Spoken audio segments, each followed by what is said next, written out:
দুনিয়ার ভিতরে সবচাইতে মায়া ভালোবাসার ক্ষেত্রে সর্বোচ্চ লেভেলের উদাহরণ দেওয়া হয় মায়ের ভালোবাসাকে, মায়ের মমতাকে।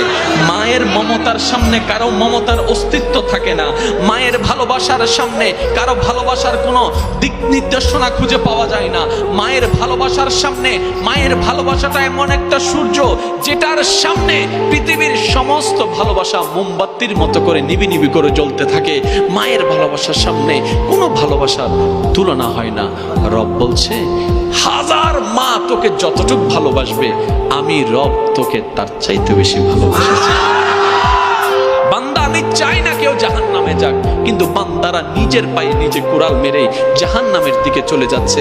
আমি রবতে বলেছিলাম, আকিমুস সালাত, নামাজটা তোরা আদায় কর, কিন্তু তোরা তো করলি না রে বান্দা, করলি না। তোদেরকে বলেছি রোজাটা আদায় কর, তোরা তো সেটাও করলি না। তোদেরকে আমি রব জানিয়ে দিয়েছি, মা বাবাকে কষ্ট দিলে জান্নাত পাবি না, সেটা আমি জানিয়ে দিয়েছি। তারপরে তোরা মা বাবাকে কষ্ট দিয়েছিস।